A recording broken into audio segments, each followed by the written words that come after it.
All right, well, good morning, everyone. Today we're going to be sharing 2023 crime numbers for the city, and there's reason for all of us, I think, to be pleased, but I think it's important for us to be very clear as well that none of us are resting. All of us are standing here, myself, Chief Norman, Director Hamilton, with the goal of driving crime numbers down as low as possible. So yes, law enforcement is a key part of that solution. But it's not just law enforcement, it's programs and investments from the Office of Community Wellness and Safety that are vital, and efforts from everyone. There's cooperative partnerships that work to make our neighborhood safer. It's those efforts from everyone that will continue to make the difference in Milwaukee, as we've seen, not just last year, but in the years prior to that as well. There's so much that's going on, so many factors that affect crime numbers, stable housing, a strong economy, common sense when it comes to gun laws in our state and in our country. They all play a role, and we're working on those issues. But to be clear, much of the efforts of city government is building a city that is safer for everyone. And a lot of attention has been focused on the number of homicides last year and the significant decline in that category. Of course, it's important to look at statistics, and we all do, and we all should continue to look at those so we can be informed about where we're going. But it's also important to look at the human impact, and the human impact is that fewer people died. The human impact is that fewer families lost loved one. The human impact is that the toll on humans was lower. So I want to build on that. As a matter of fact, all of us want to build on that. I want 2024 to continue the positive trends that we've been seeing. And we're working together, all of us, in order to reach that goal. So in April, Chief Norman, Director Hamilton, and I will be back here to continue our focus on crime trends. It's because all of us together, and our partners who are not in the room right now today, will continue to work together to make progress as we embrace the challenge to increase safety in our community and make Milwaukee safer and safer. With that, I'm going to ask Chief Norman to come to the mic. Thank you, Mayor. Good morning to everyone as well. The Milwaukee Police Department is committed to transparency and keeping our community informed. Today, I'm pleased to share with you our city's 2023 end-of-year crime data. This data tracks Part 1 crime through December 31st of 2023. And recall what the Part 1 crimes are. That's homicide, auto thefts, many of those larger serious crimes. MPD uses these regular updates to analyze our data and determine how we can best focus our efforts on what the numbers reflect. Overall, Part 1 crime decreased by 9%. Repeat, Part 1 crime decreased by 9%. Homicides for the period decreased 21%. Property crime has decreased 13%, and auto thefts have decreased 23%. I'm pleased to report out this data to you. The Milwaukee Police Department has put many initiatives in place that work to address crime. But let me be clear, whether the numbers are going up or going down, it's just not the work of the Milwaukee Police Department who makes the impact. It's the work of our system partners to hold those accountable who cause harm to people or property. It is the work of nonprofit organizations who work tirelessly to address behavior and teach our youth to respect one another and not cause harm. It is the work of our entire community who will not and should not tolerate crime in their neighborhoods. And it is the work of parents and mentors to teach our youth to be kind, respectful to their peers, their parents, their community. Although our numbers are down, firearm violence is still a real concern in our city. Firearm violence continues to plague not just our city, but also our nation. It is these behaviors of those who choose to use firearms to cause harm that needs to continue to be a priority for our community and for our department. Continue to teach our youth positive conflict management and resolution skills. Continue to provide our youth positive outlets and mentorship opportunities. And let me be clear and remind, it is illegal for anyone under the age of 18 to possess a firearm. If you're an adult with firearms, keep them safely stored and away from our young ones. Talk to our young ones about the dangers of firearms. Winter arrived this week. With colder temperatures, remember vehicles are stolen because they are left running. Do not leave your car running with the keys in it. I ask that again. Do not leave your vehicles running with the keys in it. It's important that we are, again, more mindful about what we do in regards to protecting our own. So I want to thank each and every one of the many organizations and members of this community who work with MPD to keep this community safe.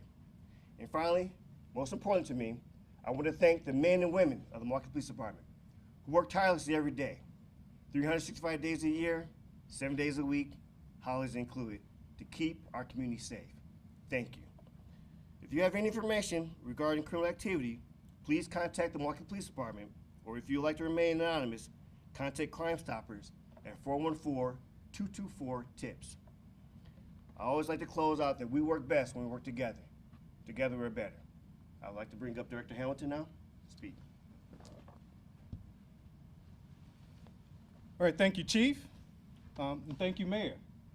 I really want to send a big thank you out, both to the Mayor and to the Chief and to the men and women of the Milwaukee Police Department, because they have been great partners with the community in trying to make sure that we're headed in the right direction.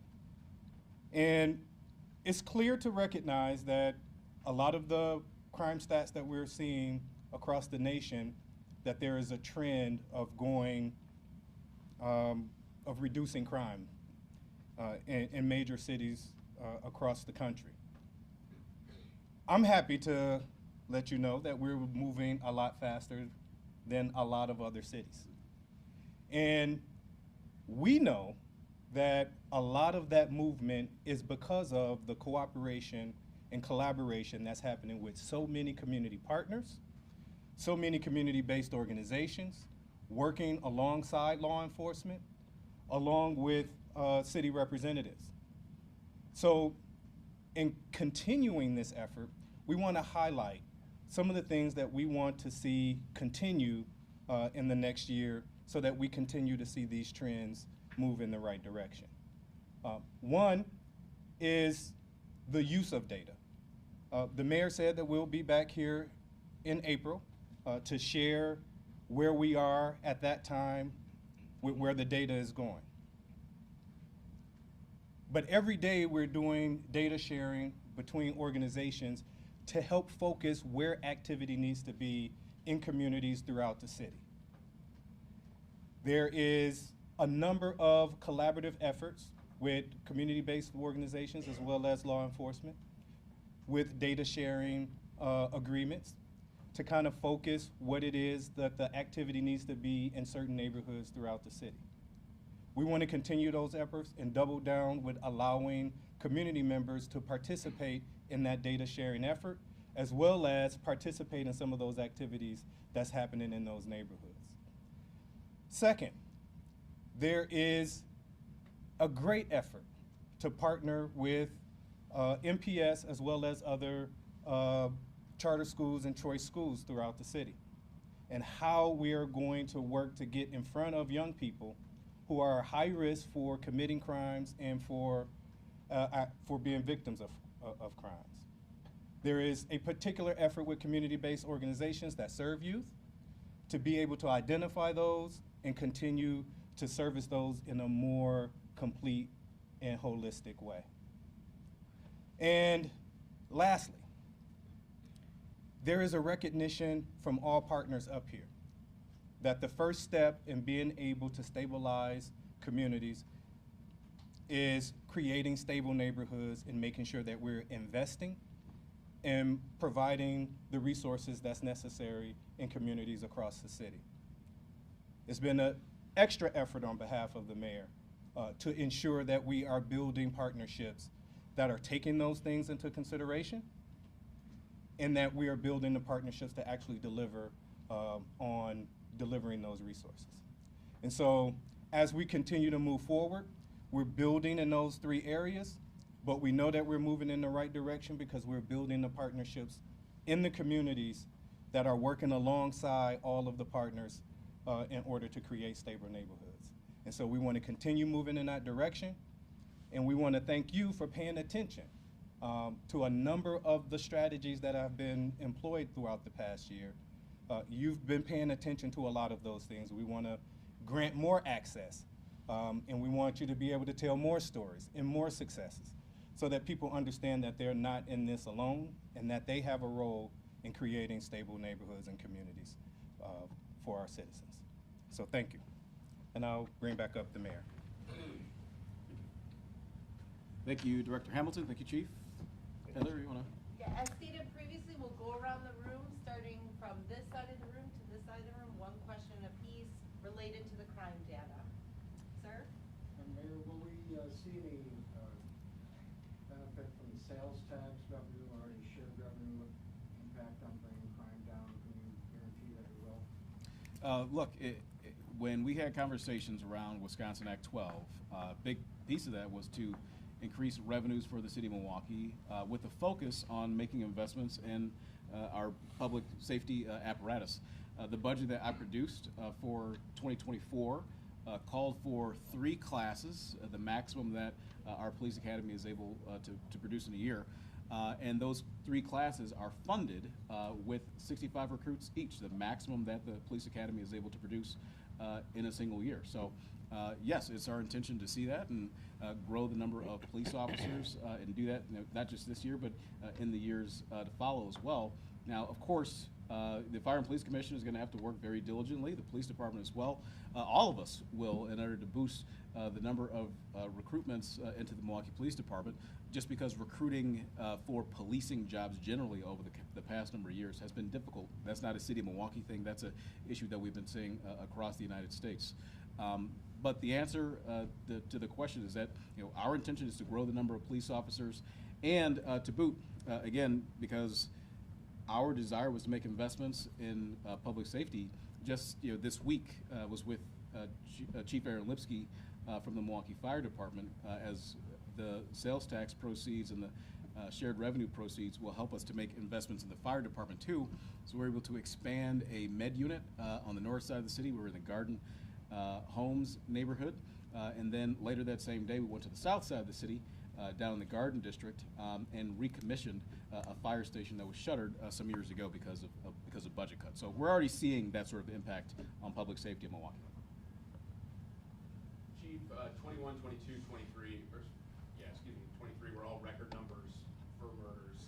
A significant drop in 23 after 22's record year. What do you attribute that to? To us, there's no one particular group or individuals that has the corner in regards to how we have made improvements or have made that impact. Again, I still recognize the work of our own people. We have great investigators. We have great collaborations though too, whether working with the Office of Community Wellness or work with the mayor's office. There is a lot of different investments we put in the work to work on the domestic violence issues that we're seeing over the past couple of years, enhancing what we call a DVHRT, domestic violence high-risk teams. There's been work in regards to, again, focusing on prevention for, firearms. So there's a lot of different collaborations that I can't say any particular group or one particular entity should take all the accolades. I know that our working relationships are real and that basically we are leaning into the work. I know we have weekly meetings with a lot of our systems partners, which is called the Public Safety Review. So all these things help us understand the data, understand where the needs, how to utilize our resources in an effective manner. But we've been putting forth a really all-team effort in regards to that reduction. A quick follow-up, if I can. The clearance rate also increased, which is a good thing for Milwaukee Police. Do you attribute that to a lower number of murders to solve, or is there something else you can attribute it to? So we all know that when we don't have that regular calls coming in, it gives the investigators or our department breathing room to work on cases. Prior years, we had lower numbers, and as a former homicide investigator and homicide supervisor, you got to have time to do what's called the follow-up, and that we always had great investigators in this organization. But I also say that the department works very diligently to create trust. When you have trust and you're working with a lot of different system partners, they are able to help, again, gather information to really be able to drill down in regards to who we should make or hold accountable. And so there's a lot of great collaborations out there. We have a lot of great resources. I would say that the investigators have always been top-notch, and that utilizing, again, these particular relationships, we just mentioned about Crime Stoppers, giving the public so many different venues to present information to us that we're able to follow up on. All those are some great, takeaways when collaborations work well. Took a while for us to kind of get this engine going, but it's trucking along, and we're continuing to support and enhance that as we move on. Thanks. My question's kind of focused on schools in relation to the crime data. Director Hamilton, I know you mentioned that one of the focuses is to kind of strengthen that partnership with MPS. I know that there has been some talk about putting SROs back in schools. Can you kind of talk about how that connection can help you guys achieve the numbers that you're looking for 2024? Is for me or for Director Hamilton? Both of you. So to level set, there's always been a relationship with the Milwaukee Public Schools. We can never sit and say that there is nothing to be gained out of being not communicative. So working with Dr. Posley, working with MPS, I know that we have the date of having the school resource officer program passed, but that is a continued process. It's a complicated process. Working with many different community groups in regards to engaging and getting that feedback, but also working with the MPS team to ensure that we are re-engaging in the right way with everyone's concerns, but also desires in mind. So I know that we are continuing to have those engagements, and we are part of that particular conversation. But in the meantime, we're still there. Many of my districts have what we call adopt a school programs. Just recently I had a retreat at one of our area schools regards to my command staff. There is no lack of engagement. There's no lack of working with the Office of Community Engagement and Wellness to ensure that we are staying connected with our youth, because it is an important relationship to have and to build upon. I don't know if you have anything else, Director Hamilton. Yeah. Just wanted to share just a couple examples of how that's developing, and we're building off of the past relationships and the past partnership. There was recently a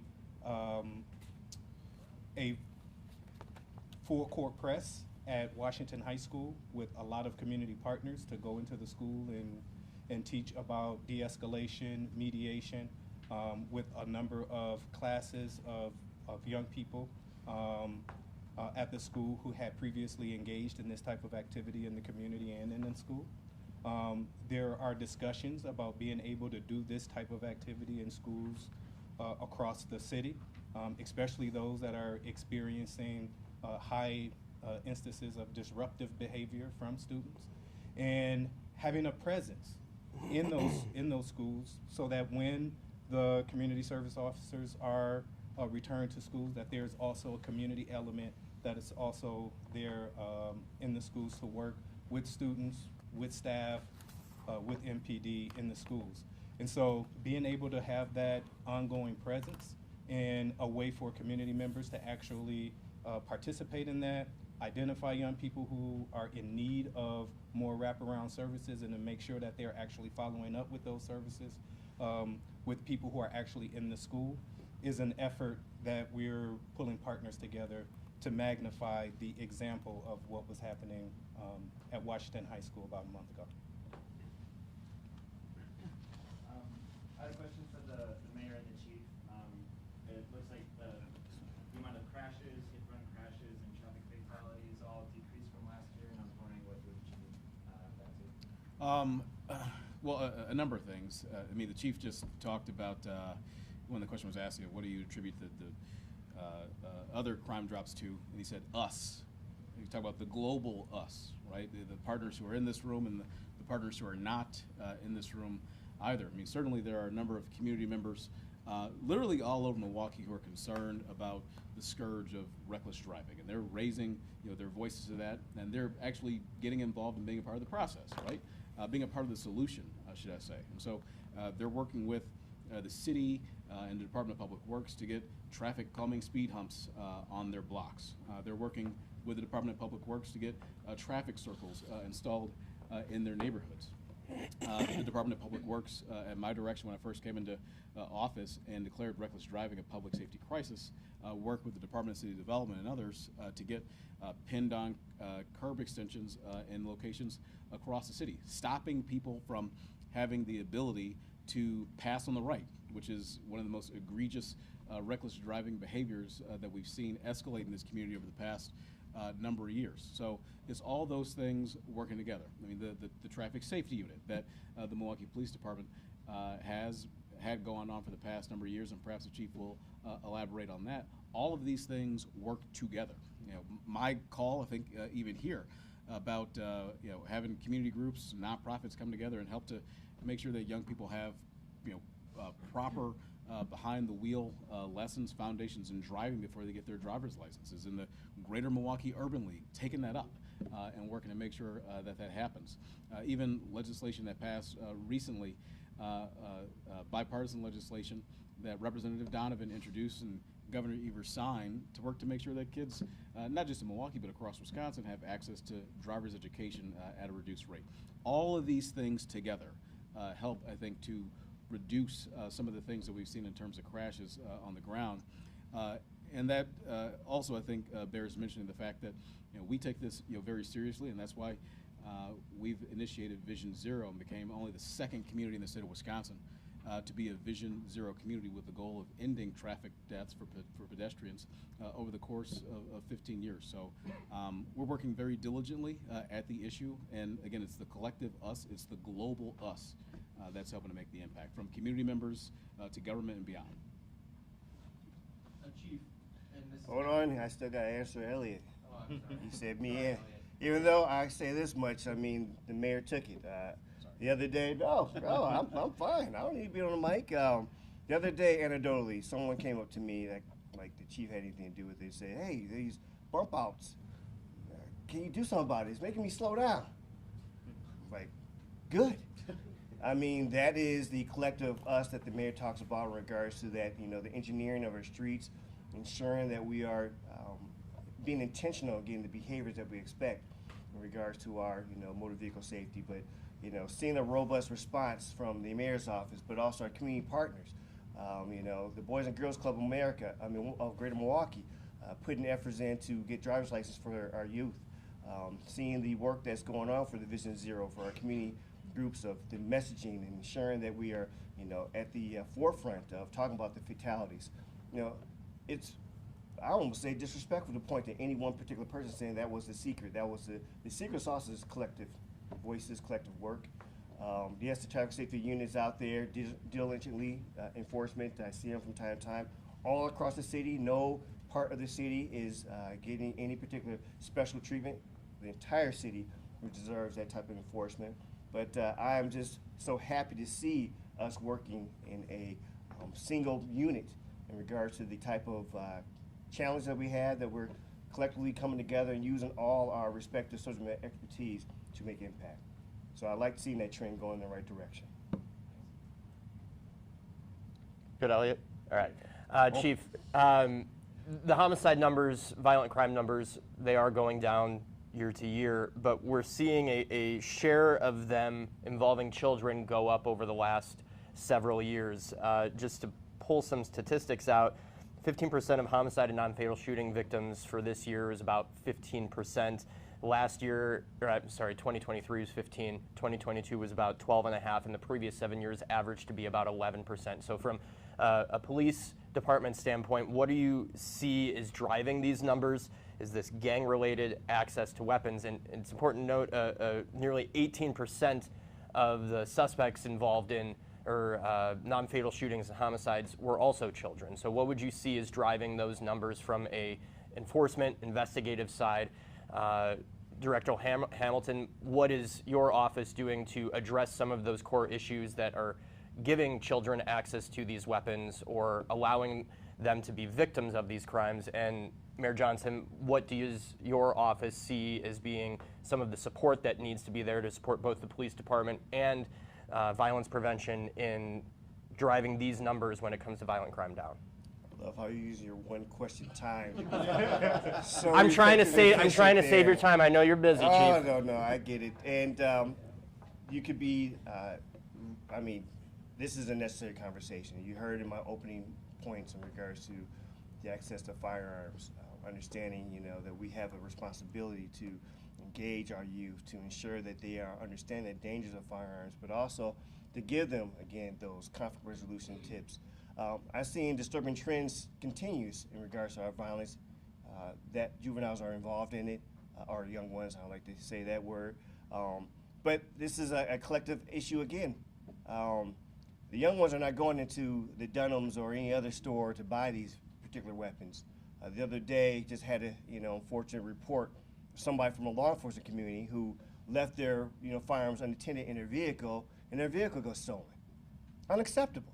Unacceptable on all different type of levels. One, that you are not protecting something as dangerous as an item, but also that there is now in circulation more firearms. So we need to ensure that any particular time that we can talk about this, we should talk about this. How are you dealing with firearms in your own respective household? It is your right to carry, but carry responsibly. Care for it responsibly. There has been an uptick of young ones getting a hold of firearms in households that are not properly stored or locked down. There's so many different opportunities out there from different community groups who give out gun locks or other particular type of takeaways, how to be responsible. But it is our responsibility. And it's our responsibility to report out to the public in regards to what we're seeing the trends and saying, what can you do about this and help out to change this trajectory? Because it is disturbing. Our young ones are getting a hold of these firearms and are doing immature, impulsive things that are not good outcomes for dealing with their anger. And so for us, we share the data, we share it with the media, and hopefully that the takeaways from these conversations is to push more out about how we can find ways to collectively, impact this particular issue. But the mayor's office, the Office of Community Engagement and Wellness, also working on in regards to helping, spread the message, but also to engage our youth, because that is a disturbing trend that we need to get in front of. So I think you're the second one. Yeah.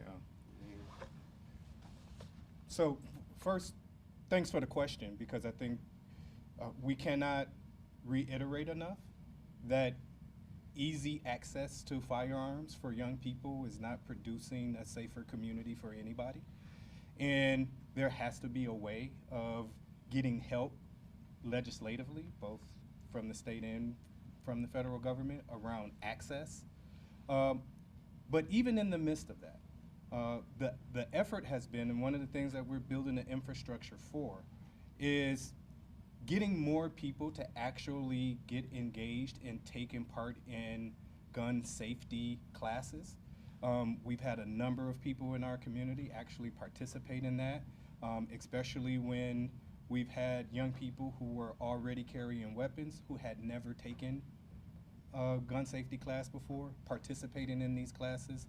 Last year, we want to multiply that access and to get more people actually understanding how to properly handle, so that they're not afraid of it, in the sense of being a normal, since it's in their presence, that they know how to handle it safely. So we want to increase the number of people who are actually doing that. But there's also the huge effort of getting people to handle their conflicts without using a firearm, and getting people to actually start participating in the opportunities to do that before it gets to a point of conflict where they're using a firearm. We're beginning to be able to do that, and to have families actually hold people accountable in their own household about how to manage people who are carrying firearms around their children and in their presence. This is a messaging thing that I think if we're unable, and this never happens, where we don't get control of this, there has to be an understanding in the community about how to behave around firearms and what to do with them and the appropriate use of them. That's an effort that we continue to do. And the access to that, we've had a number of partners that have been able to get into communities where there had been no gun training, no safety training, but a willingness to actually participate because of who was doing the training and who was introducing it. So we want to get that in front of more people, and and help people understand the responsibility with having that in their presence. All right, I'll try to be a little brief on this one here. As members of the Common Council, both Director Hamilton and I have been strong supporters of the police, and as I mentioned, in terms of supporting the police on this, I mean, obviously our budget that I referenced earlier for 2024 and the budgets that you should expect to see in the future will look to increase the numbers of police officers, right, that are able to go out and respond to these things. So we're supporting the police that way. Obviously, there's support in the Office of Community Wellness and Safety, and know that Ashanti has a desire to work to get more money out the door, to work collaboratively with groups on the ground in Milwaukee on this issue and so many other issues as well. But to sound like a broken record, which I hate to do, but we need to, right, in this. And you've heard, Director Hamilton say it, you've heard Chief Norman say it, and I've said this at nauseam, and I'll say it again here. There are too many people who have too easy access to guns in Milwaukee and elsewhere as well, right? And I'm, if folks want to exercise their Second Amendment right to carry, that's fine, but let's do it in a responsible way. Let's do it in a responsible way. There's too many people who shouldn't even have their hands on a gun in the first place, who have far too easy access to do it. And Chief Norman touched on this. If you're younger than the age of 18, and goes to your question about minors and guns, you can't even legally possess a gun. Yet they have them, right? That tells me there needs to be a fix, a legislative fix that we can't do because of preemptions at higher levels of government. We can't do it at the local level. So it's going to take, it has to take action from both the state government as well as the federal government. I have raised my voice to the need of that. I'll continue to raise my voice to the need of that as well. I just did a long interview recently with CBS 58, and a question was asked if there's one piece of legislation that I could fast track through the state and get the governor's signature on it, what would it be? And my answer was fast, it was swift, and it was on guns and access to guns and the irresponsibility of some when it comes to properly and responsibly managing their guns so they don't fall into the hands of people who would otherwise use those guns to commit crimes against people that they love in terms of domestic violence or people generally across the city of Milwaukee. We have to have a legislative fix to it, but that comes from other levels of government, and we should all collectively continue to raise our voice about it.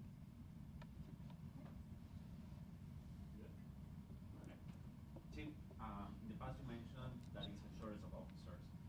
How is the situation currently? Is it still the case? And what's the ideal number? And do you think the shortage is affecting response to some crimes? So right now we have a class that's coming through. I know that we are in the process of fulfilling a spring class. The team can follow up in regards to the exact numbers.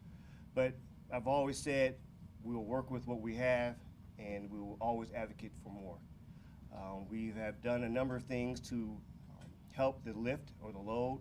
I mean, we put forth efforts for online reporting. We have shortened, their tow response time. We've even included in-house medical clinician that helps us in regards to some of the responsibilities of being an officer. And as always, we look for opportunities to civilianize. Our forensic unit is one of those. But I will always say and remain saying this, we still need sworn officers to do sworn things. When we have issues of firearms or, threats of violence, that's a sworn officer responsibility. When it comes to investigating, whether we're talking about sexual assaults or any other particularly serious crimes, that is, again, a sworn officer. So I always will advocate for more officers as long as I can be in this position to say it, but I also understand that it is a responsibility of this administration to work with what we have and work for other innovative or alternatives to ensure that we can still bring the level of efficiency and response to our public. Chief, does the Milwaukee Police Department have 25 school resource officers ready to go for NPS? And what challenges has your department faced along the way to fulfill that requirement? So at this particular point, we don't have actual officers chosen for this. I know that this is a process where understanding what does it look like for the particular program in regards to the knowledge, skills, and abilities of the KSAs. This is not new to the Milwaukee Police Department having SROs or school resource officers. In fact, prior to this, we had a hand-picked team of people who was part of this program. if it's not broke, don't fix it. So we will continue to utilize that particular process of handpicking the right type of officers who want to be in this particular engagement, but also know how to work within the parameters of what our partners want.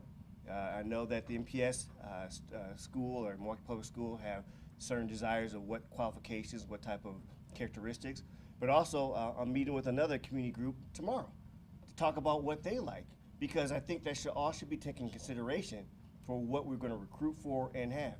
We will be there.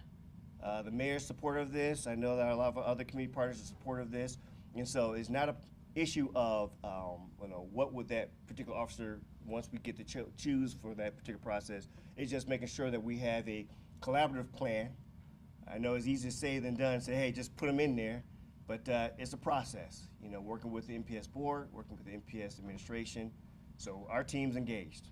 What would you say to lawmakers who think that should have already been done? That's a prerogative. My question's for Mayor Johnson. Another layer of safety that we haven't discussed yet today is weather. Obviously, we've had a pretty mild winter given we live in Wisconsin, but the next couple of days into next week, we're gonna see temperatures in the single digits, in the negatives. Obviously, we want all of our residents to have access to safe and warm homes. We were at Victory Manor yesterday, a Hackham property. We talked with residents who say that since they've lived there, since it was built in 2019, that they haven't had consistent working heat. We were in some of their units, a lot of them using space heaters and ovens with their doors open to provide heat for their apartments. What is your reaction to this one, using these unsafe measures that residents are having to go to just to stay warm for the winter? And you said that you support Willie Hines and his leadership at Hackham. How can he better ensure residents are safe as we progress into these colder temperatures? Look, if that is the case, and those are things that obviously should be followed up on, and as I've explained before, when we initially found out that we have the authority to use the Department of Neighborhood Services to inspect, including Hackham properties, much like we inspect any other property in Milwaukee, that I gave a directive for the Department of Neighborhood Services to be able to do that. So if citizens at Victory Manor or in any Hackham property have building issues like that, I encourage them to reach out to the Department of Neighborhood Services in order to work to get those issues corrected.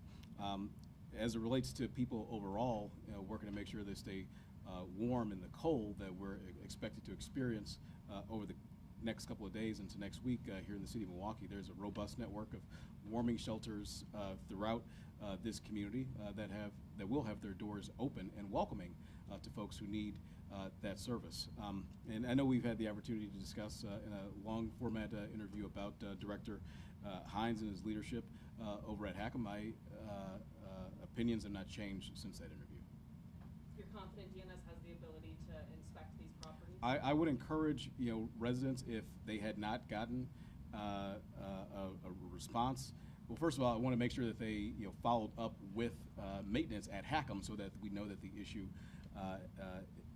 is known by the organization, and then also make the follow-up with the Department of Neighborhood Services, because that's what we discovered that they're able to do. That's what my directive was to DNS, to be able to go in and inspect those properties to get those issues resolved, because folks should have warmth in the wintertime, especially in a place like Milwaukee. Even as the winter's been mild as it has been, we know that we live in Wisconsin and that'll change. Thanks, Thank you, everybody. everybody.